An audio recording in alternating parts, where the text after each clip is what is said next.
Hola y bienvenidos una vez más a Formación Comunista. Hoy vamos a hablar de todo lo que ocurrió cuando terminó la Segunda Guerra Mundial, cómo se reconfiguró el mundo y pondremos el broche final a esta serie de vídeos que hemos venido haciendo sobre la historia de la Segunda Guerra Mundial, que espero que os haya gustado. Si es así, hacérnoslo saber con un like, con vuestro comentario y de hecho darnos vuestras opiniones y decirnos sobre qué otros periodos históricos queréis que hagamos nuestra próxima gran serie de vídeos. Ya son 4. Luego en el futuro intentaremos juntarlo en un super vídeo que espero que os guste mucho. Bueno, vamos entonces con qué ocurre cuando termina esa Segunda Guerra Mundial. Bien. Vamos a ver hoy cómo la Unión Soviética venció y qué consecuencias tuvo, sobre todo a nivel de cómo se configuró el resto de la historia del siglo XX desde entonces, incluso llegando a afectar en muchos casos hasta el día de hoy. Tenemos que tener en cuenta de julio a agosto de 1945 se produce esa conferencia de Potsdam, ¿vale? En esta conferencia, Churchill, Stalin y el nuevo presidente de Estados Unidos, Truman, ya que Roosevelt moriría poco antes, celebran esta conferencia en la que empiezan a repartirse todo lo que ha quedado, toda esa Europa y el mundo en general devastado tras esa Segunda Guerra Mundial y para fijar lo que sería el nuevo orden y reparto de superpotencias. En esta concretamente se reparte lo que era todas las zonas ocupadas por Alemania en 4 partes, la parte rusa, la americana, la inglesa y la francesa, y posteriormente se unen las partes capitalistas frente a la parte socialista, creando esas dos Alemanias, la Alemania, la República Federal Alemana y la República Democrática Alemana. Es cuando se lanzan también las bombas sobre Japón y donde la Unión Soviética también había declarado la guerra a Japón y ante la amenaza comunista, Japón capitula y se rinde a Estados Unidos. En esta nueva configuración sigue siendo algo inestable. De hecho, mientras están produciendo todas estas negociaciones, hay quien quiere continuar la guerra contra la Unión Soviética, entre ellos, por ejemplo, generales como Patton, dicen que tienen que seguir a Berlín hasta Moscú, pero gracias a Dios eso no se produce y se produce una paz y se inicia un periodo en el que la Unión Soviética quiere crear una situación de coexistencia, de paz para alejarnos de la guerra que había devastado a Europa tan fuertemente. Sin embargo, bueno, pues la voracidad del capitalismo liderado por Estados Unidos hace que, aunque no haya una guerra abierta, sí que se produzca el periodo que se conoce como la Guerra Fría, sobre todo en estos primeros compases, antes de la caída del socialismo en la URSS en el 20 Congreso, porque luego ya la URSS sí que se dedicó a hacer un poco lo mismo también y a hacer ese social imperialismo, pero en estos primeros compases sí que es verdad que Estados Unidos se dedica a calentar, a hacer, a intentar invadir, a dar golpes de Estado, a intentar al final expandirse más allá de lo que se había establecido en un principio. Prueba de ello es la creación de la ONU en la Organización de las Naciones Unidas en 1945, donde al final, aunque la Unión Soviética también tenga su voz, era algo que estaba totalmente controlado por las naciones capitalistas. Tras esto, en Alemania también se celebran esos juicios de Nuremberg, donde se queda lo que queda de la plana mayor de los nazis, concretamente el 20 de noviembre de 1945 hasta el veredicto final en 1946, donde bueno, pues se manda ejecutar a muchos de los nazis que quedaban y otros pues a la cárcel. Estados Unidos ve la oportunidad económica de lucrarse fuertemente y por ello inicia ese plan de ayudas y de reconstrucción europeo conocido como Plan Marshall, concretamente lo inicia en 1947. Esto simplemente es una forma de subyugar y de crear dependencia de Estados Unidos de los países europeos que tienen que reconstruirse, de forma que si tú quieres que Estados Unidos te dé dinero, haces lo que quiere Estados Unidos. Y muchos de estos países terminan siendo en la práctica lo que son hoy en día, que son siervos de Estados Unidos. Por parte de la Unión Soviética tenemos que recordar que en 1943 la Internacional Comunista, la Comintern, se estrella contra el hecho nacional y es disuelta por los comunistas ante esa situación de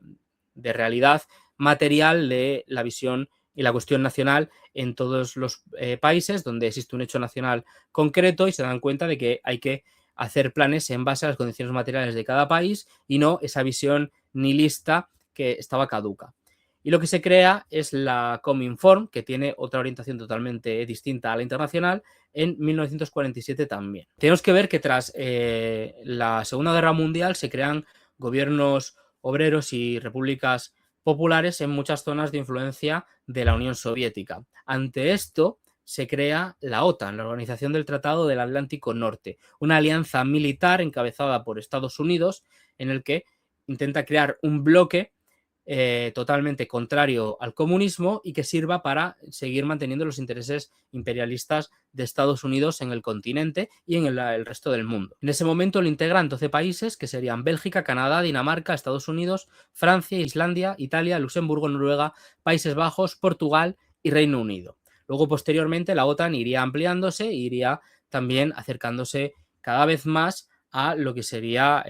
la Unión Soviética o la actual Rusia. De hecho, es una alianza que llega a día de hoy, que todos conocéis, y que es la culpable de una multitud de guerras que ha habido por todas partes del mundo. En 1950 se da inicio a la Guerra de Corea, que acaba el 27 de julio de 1953, donde se firma un armisticio, no una paz definitiva. De hecho, técnicamente la guerra no acaba y a día de hoy, técnicamente, es como si siguieran en guerra. El resultado es que el país se divide en dos. Ante todo el avance de la OTAN, en 1955, es decir, 6 años después de que se formara la OTAN, se forma el Pacto de Varsovia como una alianza defensiva contra cualquier tipo de intento de la OTAN de expandirse más allá o invadir algún país. Y se forma este tratado firmado por la Unión Soviética, Polonia, Checoslovaquia, la República Democrática Alemana, Hungría, Rumanía, Bulgaria y Albania. Poco después, en 1953, muere Stalin y se celebra ese terrible 20 Congreso donde Khrushchev asciende al poder y defenestra a Stalin, acabando con el socialismo en la Unión Soviética, acabando con toda la visión revolucionaria y haciendo que termine uno de los proyectos más emancipadores, revolucionarios y de progreso que ha conocido nunca la humanidad, que fue la Unión Soviética de Lenin y de Stalin. Frente a esto, hay algunos países que siguen resistiendo, que siguen manteniendo ese espíritu revolucionario, como puede ser Albania, pero en este momento ya el pescado está bastante vendido. La URSS se termina de conformar como otro bloque imperialista capitalista más, donde bajo la bandera roja establecen un capitalismo de Estado, una visión imperialista que se dedica también a expandirse, igual que la OTAN. Da paso a una segunda fase de la Guerra Fría, donde ambos países están intentando, bueno, pues crear influencia en otros países a base de golpes, contragolpes, supuestas revoluciones, etcétera. Y entramos en esta fase que ya dura hasta los años 90, cuando cae finalmente la Unión Soviética y termina lo que sería esos